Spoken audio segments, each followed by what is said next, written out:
Every story of transformation begins with a fracture. For the empath, it comes not with thunder, not with fire, but with a silence so heavy it feels like collapse. The breaking point is not a single moment of betrayal, but the weight of countless ones. It is the last straw laid upon a back already bowed, the final drop in a cup long overflowing. It arrives quietly after years of swallowing disappointment, excusing cruelty, forgiving the unforgivable. It arrives after endless nights of tears, hidden in pillows, after countless apologies made for things that were never their fault. And then one day, it arrives fully. The empath sits across from the narcissist, watching the same performance they have seen 100 times before.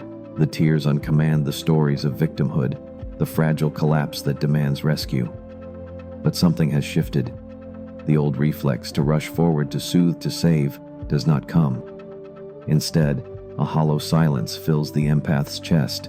Carl Jung wrote that the psyche rebels when the soul has been denied too long. The breaking point is that rebellion. It is the unconscious rising to declare no more. At first, the empath does not recognize it as strength. It feels like numbness. They sit in the presence of the narcissist's need, but their body refuses to move. They hear the familiar pleas, but their heart does not answer. They feel the old guilt knocking, but something deeper holds the door shut. This silence is not indifference, it is survival. The breaking point comes when the cost of continuing outweighs the terror of leaving. It comes when self-erasure becomes more unbearable than loneliness. It comes when the empath finally realizes that to give one more ounce would be to vanish completely. And so in that moment, something dies. The illusion dies. The old story dies, the one where love was measured in sacrifice, where worth was earned through rescue, where pity was mistaken for devotion. It dies not with rage, but with exhaustion, not with noise, but with clarity. The narcissist senses it instantly. They feel the shift like a performer who suddenly loses the spotlight. Their strategies falter, their script crumbles, their mask slips. For the first time, they are speaking lines to an audience that no longer believes. This terrifies them, for the breaking point of an empath is the one thing the narcissist cannot control. It is not a decision made in negotiation, not a boundary they can argue against. It is a collapse of the old contract, the silent withdrawal of consent. The empath does not yet know what comes next. They only know they cannot return. The bridge is broken, the thread snapped, the spell undone. They sit in silence, their bodies still trembling, but inside something begins to stir. It is not anger, not yet. It is not triumph, not yet. It is the faint but unmistakable pulse of truth, the first heartbeat of freedom. This is the breaking point. It is the death of illusion, the collapse of the old self, the fracture that makes way for awakening. It is both ending and beginning, the moment when the empath finally stops bleeding for another and begins quietly to live for themselves. The breaking point does not come out of nowhere. It is the culmination of 1,000 small deaths, 1,000 silent concessions, 1,000 moments where the empath whispered yes, while their souls screamed no. For years they carried more than any heart should bear. Every unspoken resentment, every absorbed wound, every betrayal excused all of it, added to the invisible weight pressing upon their spirit. Carl Jung once said, "There is no coming to consciousness without pain." And for the empath, that pain was cumulative.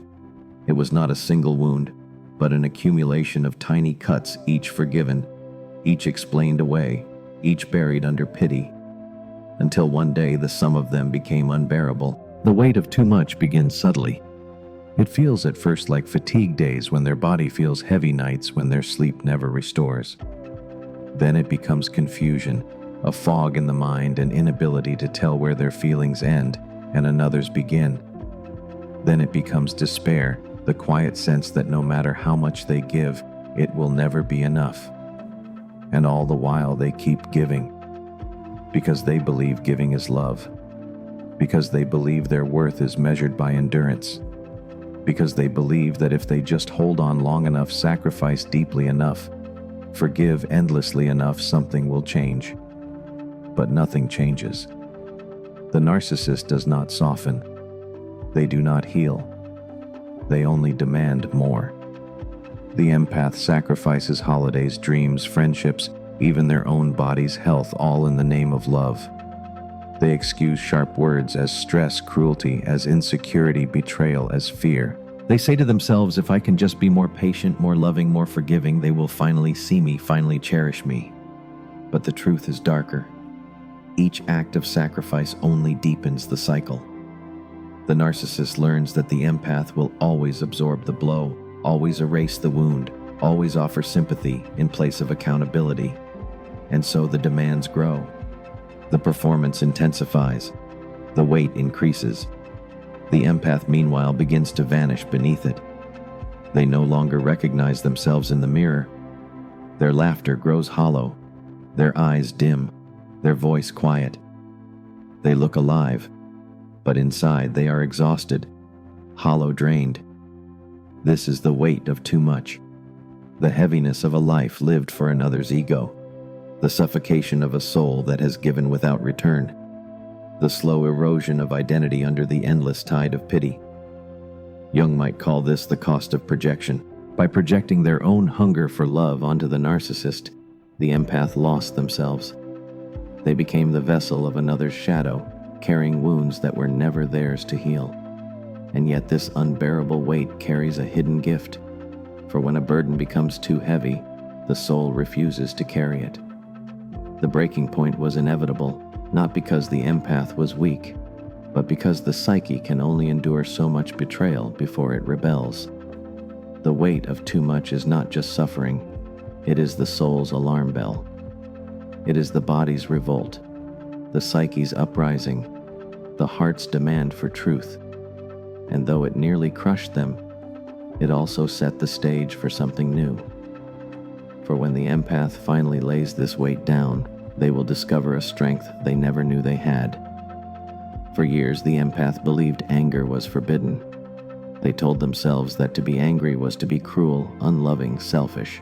So they swallowed every outrage, smoothed over every wound, silenced every protest. They carried rage in their body as illness in their heart, as sorrow in their mind, as confusion, but never on their tongue. Until now. At first, it is only a spark, a brief flare when the narcissist dismisses their needs with a smirk, a flash of heat in the chest when another demand is laid upon them, a tightening in the jaw when the familiar cycle begins again. This spark is small, but it is undeniable. It is anger not at the narcissist alone, but at themselves, at the years of silence, at the sacrifices unacknowledged, at the endless apologies made for wounds they did not cause, at the betrayal of their own soul. Carl Jung wrote that emotions we repress do not vanish. They sink into the unconscious where they gather power. Anger denied for too long does not dissolve. It waits, it sharpens, it prepares, and when the soul is ready, it returns as fire. The spark of anger terrifies the empath at first. They are not used to this energy. It feels dangerous, volatile, even wrong. They wonder, am I becoming like them? Am I cruel for feeling this? But anger is not cruelty. Anger is truth. It is the psyche's way of declaring, this is not right. This must change. It is not destruction, but protection. It is not violence, but vitality. The empath begins to realize that their anger is not against love, it is for love. It is the voice of the inner child finally rising to say, I will not be abandoned again. It is the body's protest against carrying burdens that were never theirs. It is the soul's uprising against years of silence. And so the spark grows. They begin to question out loud what they once only thought. They begin to say, nowhere. Once they always said yes. They begin to withdraw their energy, their sympathy, their endless forgiveness. Not out of cruelty, but out of self-respect. The narcissist feels the shift instantly. Anger, even in spark form, disrupts the old cycle. It refuses the role of rescuer, refuses the contract of pity, refuses the erasure of self. It frightens them because an empath with anger is no longer compliant. They cannot be so easily controlled. For the empath, the spark of anger is not yet a roaring fire. It flickers, falters, sometimes dims. But each time it ignites, it teaches them something new, that their feelings matter, that their pain is real, that their boundaries deserve to be honored. Jung might call this the activation of the warrior archetype, the force within that defends the self, that protects wholeness, that refuses annihilation. This is not the end of empathy, but its evolution. For empathy without anger becomes enslavement. Empathy with anger becomes strength. The spark of anger is not the final transformation, but it is the beginning of it. It is the flame that will burn away illusion, the heat that will forge new boundaries, the light that will guide the empath out of captivity. And once this spark is lit, it cannot be extinguished. It will grow, it will blaze, it will burn away everything false until only truth remains. For the narcissist, control is everything. It is the oxygen that sustains their false self, the invisible thread that keeps their mask intact. They survive not on love, not on connection, but on power, on bending another's reality to fit their performance. And for years, the empath played their role perfectly, soothing when asked, apologizing when accused, rescuing when needed. Each act of pity was a vote of confidence in the narcissist's illusion. Each sacrifice reinforced the mask. But when the spark of anger appears, the entire script begins to unravel. The narcissist senses it immediately, like a predator sensing danger in the air. For anger in the empath is not just emotion, it is rebellion. It is the first sign that the performance is no longer convincing, that the illusions are losing their hold. Carl Jung taught that the psyche rebels when shadow truths are forced into denial for too long. The empath's anger is that rebellion, and rebellion is the one thing the narcissist cannot control. This terrifies them, because anger means the empath has begun to see. And when the empath sees, the narcissist is revealed. The charm, the victimhood, the fragility, all of it is exposed as strategy. The empath no longer responds with pity, but with suspicion. No longer with compliance, but with questions. No longer with silence, but with truth. For the narcissist, this is a nightmare. Their mask depends on belief, and belief depends on compliance. Without the empath's willingness to play along, the stage collapses. So they fight back. They ridicule the anger, calling it overreaction. They gaslight, insisting the empath imagined every cruelty. They weaponize guilt, painting the empath as cold, selfish, unloving. Anything to smother the spark before it becomes a fire. But the narcissist knows deep down that the spark cannot be extinguished. Once an empath has tasted their own power, they will never forget it. Once they have felt the truth of their boundaries, they will never fully surrender them again. The old contract is broken. This is why the fed-up empath is the narcissist's most dangerous creation. Not because they become cruel or vengeful, but because they become awake. And an awake empath no longer provides supply. They no longer feed the illusion, no longer rescue the performer, no longer pity the mask. They see through it, and once seen, it cannot be unseen. The narcissist's fear is not abandonment alone. It is exposure. For when the empath awakens, they no longer protect the illusion. They may name the truth, set boundaries, walk away, and nothing terrifies the narcissist more than being seen without their mask. For years, the narcissist's greatest comfort was the empath's blindness. Now their greatest terror is the empath's sight. This is the fear that the empath, once their most loyal source, has become their greatest threat. That the one who once carried their shadow now holds up a mirror. That the one who once soothed their hunger now denies it with clarity.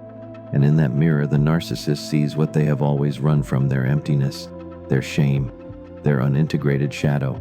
The empath's anger is dangerous not because it destroys, but because it reveals. And revelation is the narcissist's deepest fear. Illusions do not crumble slowly, they shatter. And when they do, the sound echoes through the soul like glass breaking in an empty room. For the empath, the shattering begins with clarity. What once seemed mysterious and complex now appears obvious. The charm feels rehearsed. The victimhood feels manipulative. The fragility reveals itself as strategy. Every mask the narcissist wears begins to slip, not because it has changed, but because the empath has. Carl Jung wrote that projection is withdrawn when consciousness awakens. The empath once projected their longing for love, their hope of redemption onto the narcissist. That projection sustained the illusion. But with anger sparking and discernment dawning, the projection dissolves. And without it, the narcissist's mask is exposed for what it is: an elaborate performance hiding a hollow core. The narcissist senses the danger. They scramble to repair the mask, grand gestures of affection, apologies rehearsed with precision, promises of change whispered in desperation. They may even mimic self-awareness, speaking words that sound like accountability, but lack the substance of truth. But the empath's eyes are no longer veiled. They see the patterns too clearly. They know that tenderness only arrives when control is threatened, that apologies are bargains to restore power, that promises are chains meant to rebind.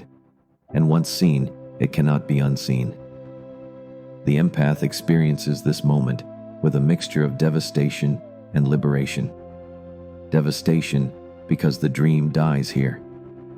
The soulmate they longed for, the redemption they hoped for, the love they believed in, it was never real. It was projection, performance, illusion, but also liberation because truth has finally arrived. The weight of confusion lifts. The fog of gaslighting clears. The endless cycle of hope and despair cracks open. They see at last not what they wished, but what is. The narcissist confronted with this shattering grows desperate. They may lash out in rage, accusing the empath of betrayal. They may collapse into helplessness, begging for one last chance. They may attempt to punish, to manipulate, to guilt. But none of it works anymore, for the empath is no longer playing the role. They no longer offer sympathy. They no longer carry the blame. They no longer protect the mask. They simply see, and sight is power. Jung might call this the coincidence of opposites, when light meets shadow and illusion dissolves. The empath, once blinded by pity, now sees with inner vision. They no longer split reality into hope and fear, they hold it whole. And in doing so, they reclaim themselves. The shattering of illusion is painful. It is the grief of realizing years were given to a mask. Love was poured into a void. Devotion was wasted on a performance. But it is also necessary. For without the shattering, there can be no rebuilding. Without the death of illusion, there can be no birth of truth. The empath stands amidst the shards, their reflection broken, but their sight clear. And in that clarity, they realize something profound. The narcissist never truly held them captive. It was the illusion that did, and now that illusion is gone. The illusion has shattered. The empath sees the mask, the manipulation, the hollow performance for what it is. But clarity about the narcissist is only half the truth. The harder truth waits within. For the first time, the empath asks the question they have long avoided. Why did I allow this? Why did I stay? Why did I betray myself for so long? Carl Jung taught that we do not become whole by fixing others, but by confronting the darkness within ourselves. The empath's turn inward is this confrontation. It is the beginning of real work, the moment where blame gives way to self-examination. At first, this turn inward feels unbearable. It is easier to focus on the narcissist's cruelty, to catalog their betrayals, to rage at their manipulation. But the soul insists on deeper honesty, and honesty reveals that the narcissist's power was sustained not only by deception, but by the empath's unconscious need. They remember the moments they ignored intuition, the red flags they explained away, the boundaries they never set. They remember silencing their voice to keep peace, betraying their needs, to preserve connection, abandoning themselves in the hope of being loved. And the weight of this truth feels like betrayal upon betrayal. But this confrontation is not meant to condemn, it is meant to free. For the empath begins to see that their captivity was never only about the narcissist, it was also about the wound within the abandoned child who believed love had to be earned through sacrifice, the inner shadow that whispered, "If I am not needed, I am nothing." Turning inward, they meet this shadow. They see the child who was silenced, the soul that was ignored, the self that was traded away for belonging. They realize that every act of rescuing the narcissist was really an unconscious attempt to rescue themselves. Every ounce of pity offered outward was a plea for someone to finally offer it inward. And so the work shifts. No longer obsessed with decoding the narcissist, the empath begins decoding their own history. No longer asking, "Why are they like this?" They ask, "Why do I allow it?" No longer waiting for the other to change, they begin changing themselves. This is the turn inward from projection to reflection, from blame to responsibility, from illusion to truth. It is not an easy turn. The path inward is littered with grief. Grief for the years lost, for the self abandoned, for the wounds never tended. But grief here is cleansing. It washes away denial. It purifies vision. It prepares the ground for healing. Jung might call this the first real step of individuation, the withdrawal of projection, the acceptance that the shadow we see in another is also within ourselves. The narcissist was not only a captor, but a mirror. And now the empath looks into that mirror, not to blame, but to understand. In this turn inward, the empath begins to reclaim power. For what is seen within can be healed within. What is acknowledged can be transformed. What is embraced can finally be made whole. The narcissist loses significance here. They are no longer the center of the empath's story. The focus shifts from illusion to integration, from external drama to inner truth. And though the path inward is dark, the empath feels something stir, a quiet strength, a faint light, the beginning of a new self. The illusion is gone. The inward journey has begun. The turn inward reveals the wound. It shows the empath the patterns that kept them chained, self-erasure, silence, the desperate need to be needed. But insight alone is not enough. To protect what is being reclaimed, the empath must learn something they were never taught: boundaries. For years, boundaries felt impossible. To the empath, saying no seemed cruel. Choosing themselves felt selfish. Drawing a line felt like rejection. And so they allowed others to cross every border, to drain every ounce, to consume every part of their soul. But now, after the shattering of illusion and the turn inward, they begin to see boundaries differently. Boundaries are not walls, they are lifelines. They are not punishment, they are protection. They are not abandonment, they are affirmation. I exist. I matter. I deserve space. Carl Jung taught that the self must be allowed to emerge as the true center of life, replacing the false personas created for survival. Boundaries are how this emergence is defended. They mark the perimeter of the self, ensuring it cannot be erased again. At first, the empath's boundaries are small, fragile things. They decline a demand they would once have accepted. They step back from a conversation that feels manipulative. They carve out time for themselves without apology. Each act feels terrifying, as though they are betraying love. But slowly they begin to notice something astonishing. The world does not end when they say no. The sky does not fall when they refuse to carry another's burden. And in the silence after setting a boundary, they hear something new, their own voice. The narcissist, of course, reacts with fury. They push harder, test limits, weaponize guilt. They call the empath selfish, cold, unloving. But this only confirms the necessity of the boundary. For the empath sees now that love which dies in the presence of self-respect was never love at all. Each time they hold a boundary, the empath feels stronger. What began as trembling resistance becomes steady resolve. They discover that boundaries do not diminish compassion, they refine it. They allow the empath to give without being drained, to care without being consumed, to love without being lost. This is the birth of boundaries, the first real defense of the self, the line between illusion and truth, the declaration that sacrifice is no longer the price of belonging. It is not easy work. The old guilt still whispers. The shadow still murmurs. If you are not needed, you are nothing. But the empath now knows how to answer. I am enough even when I choose myself. And with each act of discipline, the empath's soul begins to breathe again. They feel lighter, steadier, more whole. They begin to recognize that love without boundaries is captivity, and compassion without limits is self-destruction. Jung might call this the moment when individuation takes root, the self no longer hidden, but defended, honored, protected. Boundaries become not just survival but sacred practice. The empath, once a captive of pity, now stands guard at the gates of their own soul. And in this guarding they discover a new kind of power, quiet, steady, undeniable. This is the birth of boundaries. And with it the empath steps out of victimhood and into sovereignty. Power was never something the empath sought. They wanted love, not control, connection, not dominance. And so without realizing it, they handed their power away piece by piece. Every time they silenced their needs, every time they forgave too quickly, every time they sacrificed themselves to preserve the illusion, they gave away another fragment of their strength.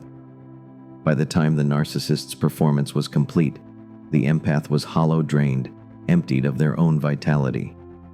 The narcissist fed on this energy, mistaking it for their own brilliance, their own authority. But none of it was truly theirs. It always belonged to the empath. Now with boundaries in place, the process reverses. The empath begins to call their power back. At first it feels foreign. They say no and feel guilt. They speak truth and feel fear. They withdraw sympathy and feel cruel. But with each act, something shifts inside. A warmth begins to return to their chest, a steadiness to their voice, a clarity to their mind. Carl Jung wrote that power denied to the conscious self does not vanish. It moves into the unconscious, where it emerges as projection. The empath projected their own strength onto the narcissist, believing them to be powerful, magnetic, untouchable. But that image was a reflection of the empath's disowned power. And now, through boundaries, that projection collapses. They see the truth: the narcissist was never strong. They were only fueled by borrowed energy. And as the empath reclaims that energy, the narcissist withers. The reclamation is not dramatic. It does not happen with shouting or revenge. It happens in quiet choices. The empath no longer explains themselves endlessly. They state their truth once and let silence hold. They no longer chase after affection. They give love to themselves first and let others meet them there. They no longer perform worthiness. They embody it. And with each choice they grow lighter. Their laughter returns not hollow but genuine. Their body begins to heal from years of stress. Their eyes regain their brightness not from hope in another but from a fire within. The narcissist feels this reclamation like a withdrawal of oxygen. Their strategies falter, their control slips, their mask cracks. They rage, they plead, they manipulate, but nothing works as it once did. For the empath no longer feeds them. The performance has no audience. This is the power of reclamation. The narcissist cannot steal what is no longer offered. They cannot drain what is protected. They cannot dominate what stands in its own sovereignty. Jung might call this the return of the self to its rightful center. The empath, no longer orbiting around another's ego, becomes the axis of their own life. They carry their power not as dominance but as presence, not as control but as integrity, not as vengeance but as freedom. The reclamation of power transforms everything. Relationships shift, dreams resurface, passions long buried stir awake. The empath begins to live again, not as a shadow, not as a rescuer, not as a captive, but as themselves. This is the quiet revolution. The moment the empath realizes the power was never lost. It was only forgotten, and now remembered it rises again, steady, unshakable, whole. The narcissist never feared the compliant empath. They fed on them, relied on them, even mocked their endless giving, secure in the knowledge that pity would always return, forgiveness would always flow, silence would always protect the mask. But the fed-up empath is different. They are no longer fuel, no longer rescuer, no longer shield. They have walked through grief, anger, boundaries, and reclamation. They have burned through illusions, and in the ashes they have found themselves. This is the narcissist's most dangerous creation. Carl Jung wrote that what is repressed will return often with greater force. For years, the empath repressed their anger, their boundaries, their power. Now those forces return not as rage, but as clarity, not as violence, but as sovereignty. The very qualities the narcissist exploited have become the ones that undo them. Why dangerous? Because the narcissist's survival depends on control, and control depends on deception. Deception depends on blindness. But the awakened empath is no longer blind. They see through the charm, the manipulation, the victimhood. They no longer take the bait of pity, no longer shoulder blame, no longer protect the illusion. They are immune to the tactics that once ensnared them. And immunity is fatal to the narcissist's performance. But there is something even more threatening: the mirror. The fed-up empath reflects truth. Where the narcissist expects admiration, they offer discernment. Where they expect silence, they offer clarity. Where they expect pity, they offer boundaries. And in that mirror, the narcissist sees what they fear most: the emptiness beneath their mask, the shadow they have spent their life avoiding. This is why the empath becomes dangerous, not because they fight with cruelty, but because they no longer fight at all. They withdraw supply. They stand in truth. They refuse to play the role. They are the living embodiment of the narcissist's deepest terror, someone who sees them clearly and refuses to be controlled. The narcissist scrambles, of course. They rage, they plead, they smear, they manipulate. But it no longer works. The empath's silence is not compliance, it is sovereignty. Their distance is not weakness, it is strength. Their refusal is not cruelty, it is liberation. And in that liberation, the balance of power shifts entirely. The empath does not seek revenge. They do not need to.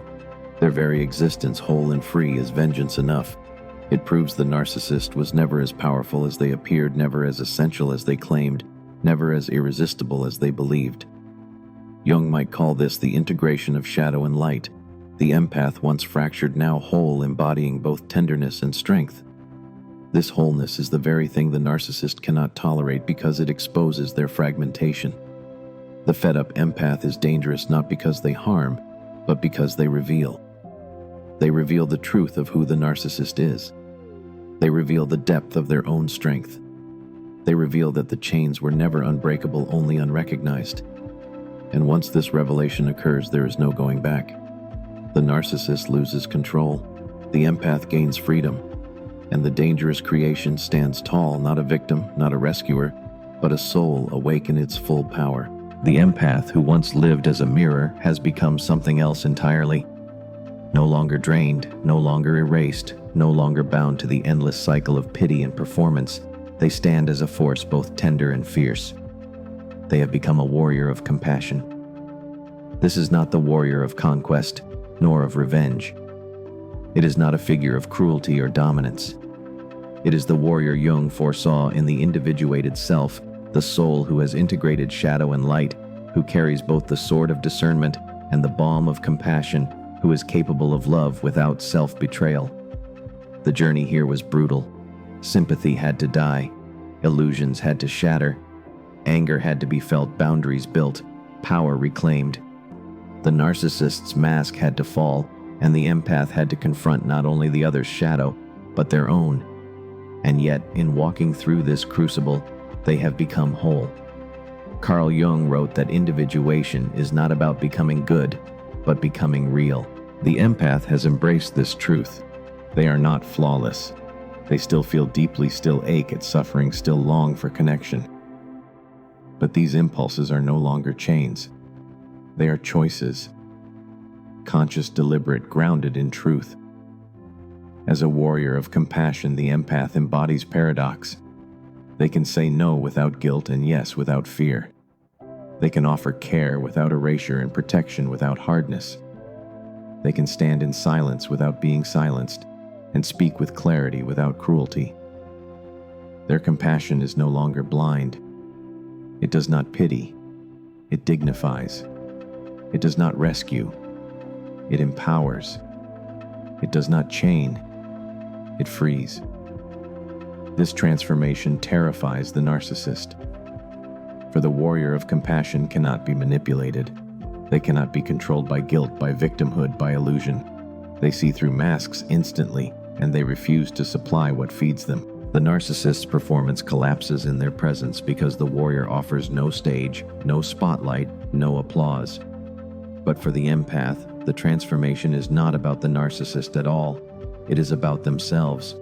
They live now from the self, the inner axis of wholeness. They are no longer defined by wounds or by roles. They are not victim, not rescuer, not savior. They are simply themselves, whole, integrated, free. And this wholeness radiates outward. In their presence, others feel seen without being drained, loved without being smothered, respected without condition. They no longer carry others' shadows. They invite others to face them. They no longer confuse pity for love. They embody love as truth. Jung might call this the archetype of the healed healer, the one who no longer seeks salvation in saving, but whose very existence becomes healing. Not because they rescue, but because they embody what is possible: wholeness, integration, freedom. The empath has become dangerous, yes, but not in the way the narcissist fears. They are dangerous because they reveal. They are dangerous because they refuse illusion. They are dangerous because they carry compassion sharpened by truth, a love that cannot be twisted, a strength that cannot be broken.